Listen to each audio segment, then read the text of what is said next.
नमस्कार दोस्तों, मैं विवेक कुमार स्वागत करता हूँ आप सभी का अपना यूट्यूब चैनल केवी एकेडमी में। तो हम लोग के पिछले जो इंट्रोडक्शन क्लास में हम लोग पॉलिटेक्निक के बारे में समझे थे कि पॉलिटेक्निक में कौन कौन से सब्जेक्ट पढ़ना है, और हमने वहाँ बताया भी था कि आपको नेक्स्ट जो इंट्रोडक्शन क्लास मिलने वाला है वो पैरामेडिकल एंड पैरामेडिकल डेंटल से रिलेटेड रहेगा। तो आज उसी का क्लास हम लोग देखने वाले हैं। उसमें हम लोग देखने वाले हैं कि कौन पैरामेडिकल कर सकता है, कौन पैरामेडिकल डेंटल कर सकता है। मतलब एक हिसाब से आप समझिए कि अगर आप इसकी तैयारी करना चाहते हैं तो ये वीडियो आपके लिए काफ़ी हेल्पफुल होगा, और इसको देखना बहुत ज़रूरी है। तभी आपको समझ में आएगा कि आगे इसका क्या स्कोप है और किस तरह से हमें, जैसे आप कॉलेज चले जाइएगा, एग्जाम देने के बाद आपका सिलेक्शन होगा, आप कॉलेज आइएगा तो कॉलेज में किस तरह से स्टडी करना है, कौन कौन से सब्जेक्ट, सब कुछ के बारे में डिटेल्स में देखने वाले हैं। तो वीडियो थोड़ा सा लंबा होगा तो स्किप नहीं कीजिएगा, बिना स्किप किए हुए देखिएगा। ये कोई कॉमेडी वीडियो नहीं है, तो ये एजुकेशन वीडियो तो बिना स्किप किए हुए देखना है। थोड़ा सा टाइम टेकन रहेगा मगर आपके लाइफ के लिए अच्छा रहेगा। क्लियर? ठीक, तो वीडियो को एक बार अपने दोस्तों को भी शेयर जरूर कीजिएगा ताकि हमें भी मोटिवेशन मिले। ठीक, तो बिना समय बर्बाद करते हुए हम लोग देखते हैं Bihar paramedical and paramedical dental के बारे में बात करेंगे। ठीक, Bihar paramedical and paramedical dental के बारे में बात करेंगे। बहुत सारे स्टूडेंट जानते भी होंगे इसके बारे में, अगर जो नहीं जानते हैं तो वो अच्छे से देख लीजिए, और जो जानते भी, अगर किसी टॉपिक्स पे कंफ्यूजन है वो कमेंट के माध्यम से हमें पूछे, हम वहाँ पर उसका आंसर जरूर देंगे। ठीक, तो हम लोग बात करेंगे क्या कि पैरामेडिकल, बिहार पैरामेडिकल, पैरामेडिकल और पैरामेडिकल डेंटल दोनों अलग है। पैरामेडिकल और पैरामेडिकल डेंटल दोनों अलग है। सबसे पहले इसको हम लोग समझते हैं। ठीक, पैरामेडिकल जो होता है इसको हम लोग शॉर्ट में पीएम, आपको जब भी आप एग्जाम फॉर्म फिल कीजिएगा तो वहाँ पीएम या पीएमएम, क्योंकि इसको पीएमएम से सूचित किया जाता है। ठीक है, ये आप जब फॉर्म भरेगा तो वहाँ आपको देखने को मिलेगा, तो उसमें कंफ्यूज नहीं होना है कि मेरा फॉर्म में पीएम दिख गया, पैरामेडिकल नहीं दिखा, वो दिख जाएगा, यहाँ लिखा हुआ आएगा पीएम आएगा। क्लियर है? अब बात करेंगे कि ये पैरामेडिकल का एग्जाम कौन स्टूडेंट दे सकते हैं, कौन नहीं दे सकते हैं। एलिजिबिलिटी की बात करेंगे हम लोग, ठीक ना। जैसे हर एक चीज़ की एलिजिबिलिटी होती है, मतलब आप अगर ये कोर्स किए हुए रहेंगे तो आप इस जॉब की तैयारी कर सकते हैं, इस तरह से होता है। तो ये एक प्रकार टेक्निकल कोर्स में आता है, मेडिकल फील्ड का ये टेक्निकल कोर्स है ये। ठीक, तो यहाँ हम लोग देखेंगे पैरामेडिकल में जो है वही स्टूडेंट कर सकता है जो आप 10th भी किए हुए हैं और 12th भी किए हुए हैं, 10th भी किए हुए हैं और 12th भी किए हुए हैं। ठीक, बेस्ट प्रीफेयर होता है जिसका, अगर आप 12th में अगर आप बायो से किए हुए हैं, साइंस में साइंस लिए हुए हैं और बायो है आपका, तो उसके लिए काफ़ी अच्छा ये होता है पैरामेडिकल। ठीक, और जो किसी भी स्ट्रीम्स हो, आर्ट्स हो या कॉमर्स हो, तो वो भी जा सकते हैं पैरामेडिकल में। ठीक, तो यहाँ से समझ में आ गया कि पैरामेडिकल जो है वो ओनली फॉर किसके लिए, 12th के लिए। 12th से अपर आप ग्रेजुएशन किए हुए कोई दिक्कत नहीं, आप आराम से भर सकते हैं फॉर्म को। यह नहीं कि सिर्फ 12th करने के बाद जस्ट भरना है, ऐसा कोई बात नहीं। आपको बस जो मिनिमम क्राइटेरिया है इसका एलिजिबिलिटी का वो 12th है, 12th पास करना होगा आपको। ठीक ना, मतलब पास, टॉप भी नहीं करना है, पास अगर आप किए हुए हैं, और शायद इंग्लिश में 45 मार्क्स आपका चाहिए, है ना। 40 प्लस 45 मार्क्स आपका अगर आया है तो आराम से आप एलिजिबल है, आप आराम से फॉर्म फिल कर सकते हैं पैरामेडिकल का। ठीक, यहाँ से समझ में आ गया। अब बात करेंगे हम लोग एक एक करके जाएंगे, फिर हम लोग पैरामेडिकल डेंटल में भी जाएंगे। अब पैरामेडिकल में हम लोग देखेंगे क्या कि 12th लेवल का तो है, 12th लेवल का जैसे यहाँ पर बात आया तो आपको एक बात समझ में आया होगा कि थोड़ा सा इसका क्या है कि लेवल हायर होगा, क्योंकि हमने कल की इंट्रोडक्शन क्लास में पॉलिटेक्निक की बात की थी।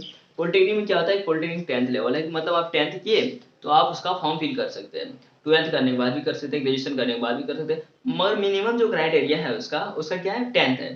ठीक, अब अगर पैरामेडिकल में देखेंगे, पैरामेडिकल का जो मिनिमम क्राइटेरिया है वो 12th है, 12th पास होना आपको अनिवार्य है। बिना 12th पास किए हुए आप पैरामेडिकल का फॉर्म नहीं फिल कर सकते। क्लियर? साफ बात में ही हम कह सकते हैं बिना 12th पास किए आप नहीं फिल कर सकते। और अगर आप 12th प्रिपेयर में तो भी आप तैयारी कर सकते हैं इसका एंट्रेंस का, और अगर आपका अच्छा खासा रैंक आ जाएगा तो अच्छा, और भी अच्छा कॉलेज आपको मिल सकता है। ठीक ना, तो यहाँ पर हम लोग देखेंगे टोटली क्या है कि पैरामेडिकल में जो है उसका मेन हम लोग 12th लेवल में देखेंगे कि ये किस किस सब्जेक्ट को रिकमेंड करता है, किस किस सब्जेक्ट को पढ़ेंगे कि मेरा एंट्रेंस अच्छा से निकल जाए। ठीक ना, तो हम लोग ये बात क्या की कि पैरामेडिकल में पढ़ना कौन कौन सा सब्जेक्ट है, रिकमेंड कौन कौन सा सब्जेक्ट कर रहा है, 12th के बेसिस पर है, तो 12th के बेसिस पर हम लोग सब्जेक्ट को देखेंगे टोटली को।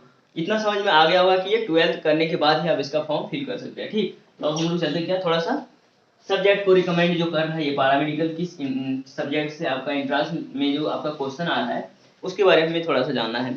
तो आपका जो टोटल जो आपका प्रश्न आ रहा है, जैसे हमने कल बात किया था पॉलिटेक्निक के बारे में, तो पॉलिटेक्निक में टोटल प्रश्न कितना 90 क्वेश्चन आ रहा था, तो सेम सीक्वेंस इसका भी वही है कि 90 क्वेश्चन ही आपको पूछा जाएगा, मगर लेवल थोड़ा सा डिफरेंस रहेगा। ठीक, तो यहाँ बात करेंगे हम लोग क्या कि इसका जो टोटल जो क्वेश्चन रहता है, टोटल क्वेश्चन 90 क्वेश्चन रहता है। कितना? 90 क्वेश्चन, ठीक। 30 करके रहता है। नहीं, इसमें थोड़ा सा क्या होता है कि सिलेबस थोड़ा सा लेंदी हो जाता है। हमने जैसे पॉलिटेक्निक में देखा कि थ्री सब्जेक्ट को ही देखना है, फिजिक्स, केमिस्ट्री और मैथ को, बट यहाँ से थोड़ा सा लेंदी होगा। वो कैसे होगा थोड़ा सा अभी तुरंत देखेंगे। 90 क्वेश्चन को देखना है और इसमें मार्किंग भी सेम है, ना ही नेगेटिव मार्किंग है। क्या अभी थोड़ा सा नोटिफिकेशन नहीं आया, अगर नोटिफिकेशन आया नेगेटिव का तो हम बता देंगे। अभी तक नेगेटिव मार्किंग नहीं आया है, तो अच्छा खासा टाइम है, आप लोग तैयारी करके गवर्नमेंट कॉलेज जा सकते हैं, ठीक। तो 90 क्वेश्चन है, तो 90 क्वेश्चन में हम लोग प्रत्येक क्वेश्चन 5 मार्क्स का होता है, तो 450 मार्क्स का आपका टोटल एग्जाम होने वाला है ना। कितना? 450 का आपका टोटल एग्जाम होगा। अब बात करेंगे कि ये जो 90 क्वेश्चन है, ये जो 90 क्वेश्चन है, तो किस सब्जेक्ट से कितना क्वेश्चन को रिकमेंड कर रहा है, मतलब किस सब्जेक्ट है कितना वेटेज है, ठीक। तो अब हम लोग थोड़ा सा उसको देख लेते हैं। इतना समझ में आ गया कि ये भी लगभग उसी सीरीज में है, इसमें पॉलिटेक्निक के सीरीज में, ठीक। इसको समझ लीजिए, आपको आपके लिए पैरामेडिकल डेंटल काफी आसान हो जाएगा, उसको समझने में कोई दिक्कत नहीं होगा, ठीक। तो हम लोग यहाँ सब्जेक्ट को रिकमेंड करेंगे कौन कौन सा। तो फर्स्ट सब्जेक्ट जो आपका आएगा पैरामेडिकल में, तो पैरामेडिकल में पहला सब्जेक्ट आ जाएगा आपका साइंस। क्या आएगा?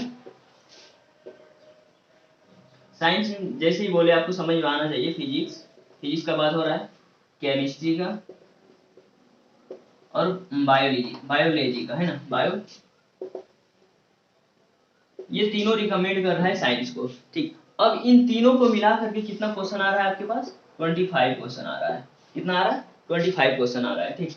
अगला बात करते हैं हम लोग किसकी? अगला बात करेंगे हम लोग मैथ्स की, है ना। अगर मैथ्स की अगर हम लोग बात करें तो मैथमेटिक्स आपको 50 क्वेश्चन पूछा जाता है। कितना? 50 क्वेश्चन आपको मैथ्स पूछा जाता है। उसके बाद आपका आता है क्या? हिंदी आता है। क्या नेक्स्ट आपका आ जाएगा? इसमें यही थोड़ा सा क्या होगा, सिलेबस थोड़ा सा लेंदी आ गया, है ना। हिंदी का आपको 15 क्वेश्चन पूछा जाएगा और नेक्स्ट आएगा आपका इंग्लिश भी आपको पूछा जाएगा, क्योंकि आप टेक्निकल सब्जेक्ट पढ़ रहे हो तो टेक्निकल थोड़ा सा इंग्लिश में ही ठीक रहता है, ठीक ना। तो इंग्लिश आपको 15 क्वेश्चन पूछा जाएगा, ठीक। तो 4 सब्जेक्ट यहाँ हो गया और एक आपका आएगा जनरल नॉलेज। क्या आएगा आपका? General knowledge. यहाँ देख लेते हैं, है ना। जनरल नॉलेज का आपको 20 क्वेश्चन आएगा, है ना। कितना आएगा? 20 क्वेश्चन आएगा। आप अगर ऐड कीजिएगा तो शायद 90 आ जाएगा, है ना। टोटल 90 क्वेश्चन टोटल, है ना। इस सीरीज में आपको पूछा जाएगा। मतलब क्या है कि साइंस में अगर आप फिजिक्स, केमिस्ट्री और बायोलॉजी की बात करें तो अच्छा वेटेज बायोलॉजी रखेगा, क्योंकि ये मेडिकल फील्ड का है, ठीक ना। तो केमिस्ट्री और फिजिक्स से आपको 8 क्वेश्चन देखने को मिलेगा। 8 16 हो गया और 9 क्वेश्चन यहाँ से मिलेगा। 25 क्वेश्चन टोटली देखने को मिलेगा साइंस से, ठीक। मैथ्स आपका थोड़ा सा मेंटलिटी चेक करने के लिए आपको 15 क्वेश्चन दिया जाएगा। उसके बाद हिंदी आ जाता है। हिंदी तो पढ़ना ही पड़ेगा, थोड़ा मोड़ा क्या है, हिंदी पढ़ना ही पड़ेगा। तो उसके बाद आ जाएगा इंग्लिश, 15 क्वेश्चन आ जाएगा। इंग्लिश इसलिए पढ़ाया जा रहा है थोड़ा सा, क्योंकि आप जब टेक्निकल कोर्स कर रहे हैं और टेक्निकल में थोड़ा सा हिंदी का लैंग्वेज है ना, टेढ़ा मेढ़ा होता है, तो इंग्लिश समझने में आपको आसानी होता है, इसीलिए आपका थोड़ा सा इंग्लिश का बेस बनाना चाह रहा है, इसीलिए 15 क्वेश्चन आपको यहाँ से दिया जा रहा है, ठीक। उसके बाद जनरल नॉलेज का आपको 20 क्वेश्चन दिया जाएगा। मीन्स जीके थोड़ा उतना भी अंदर का नहीं जाएगा, आपका बीपीएससी तक नहीं जाएगा। थोड़ा सा जैसे होता है सामान्य ज्ञान, मतलब कि एक लेवल का पूछा जाएगा, क्योंकि ये लेवल का एग्जाम ले रहा है, 12th लेवल पर ले रहा है, थोड़ा सा लेवल का पूछेगा ही। उसके बाद हम लोग थोड़ा सा बात करेंगे किसमें? पैरामेडिकल डेंटल में, है ना। पैरामेडिकल सबको समझ में आ गया? आई होप कि क्लियर होगा पैरामेडिकल, ठीक ना। अब थोड़ा सा इतना ही में बात करेंगे हम लोग क्या, पैरामेडिकल डेंटल के बारे में बात करेंगे। पैरामेडिकल डेंटल में एक खासियत ये है कि ये आप 10th करने के बाद तुरंत कर सकते हैं, है ना। ये सब जो ड्रेसिंग सबका कोर्स होता है ये पैरामेडिकल डेंटल में आ जाता है, ठीक। और पैरामेडिकल में बहुत सारे कोर्स आते हैं, एएनएम आते हैं, जीएनएम आते हैं, टेक्नीशियन आते हैं, बहुत सारे और भी कोर्स आते हैं, ओटी आते हैं, बहुत सारे कोर्स आते हैं। जब उसका आप देखिएगा तो काफ़ी ज़्यादा आएगा। तो आप कमेंट के माध्यम से बताइए अगर आपको वो वाला वीडियो चाहिए कि पैरामेडिकल में कौन कौन से कोर्स होते हैं, पैरामेडिकल डेंटल में कौन कौन से कोर्स होते हैं, और पॉलिटेक्निक में कौन कौन से कोर्स होते हैं, उन सभी के बारे में हम डिटेल में बात करेंगे। अगर आप कमेंट, आपका लगभग 10 कमेंट अगर आ गया तो हम कर देंगे, ठीक ना। तो पैरामेडिकल डेंटल के बारे में बात करेंगे। पैरामेडिकल डेंटल 10th लेवल में आ रहा है, तो 10th लेवल में ही पूछा जाएगा क्वेश्चन आपको, ठीक ना। और इसमें सीट भी काफी कम होता है पैरामेडिकल डेंटल का, और पैरामेडिकल का तो अच्छा खासा सीट भी रहता है। तो आप अगर अच्छा से 12th कर लिए तो आपको हम रिकमेंड करेंगे कि आप पैरामेडिकल कीजिए। अगर आप 10th किए हुए हैं तो आप पैरामेडिकल डेंटल का फॉर्म भर सकते हैं, और 12th किए हुए तो आप दोनों फॉर्म भरिएगा, पैरामेडिकल का भी और पैरामेडिकल डेंटल का भी। फॉर्म जैसे ही आएगा हम आपको तुरंत नोटिफिकेशन के जरिए आपको बताएंगे सारा चीज़। आपको A to Z हमने लिखा भी था कि A to Z आपको इन्फॉर्मेशन इस चैनल से मिल जाएगा। तो आई होप कि आप उतना विश्वास कर सकते हैं मेरे ऊपर, हम A to Z देने की कोशिश करेंगे। ठीक है, अभी थोड़ा सा क्लास को ये स्टॉप करते हैं। नेक्स्ट क्लास में हम लोग देखेंगे, जैसे हमने बताया कि जिस तरह से आपका लेक्चर वाइज चलेगा, मतलब पर वीक कम से कम 2 यूनिट हम लोग को खत्म करना है। एक जैसे फिजिक्स का अगर 1 यूनिट गया है तो केमिस्ट्री का 1 यूनिट जाएगा। इस तरह से हम लोग क्या करेंगे, अभी अच्छा खासा टाइम है तो हम लोग पूरा सिलेबस को कवर कर सकते हैं। ठीक, तो हम लोग मिलते हैं नेक्स्ट क्लास में, और वीडियो को ज़्यादा से ज़्यादा शेयर कीजिए। नेक्स्ट क्लास में हम लोग क्या थ्योरी के साथ मिलेंगे, और कोई नोटिफिकेशन आया तो बीच में हम लोग को मिलना जुलना चलता रहेगा। ठीक, तो मिलते हैं हम लोग नेक्स्ट।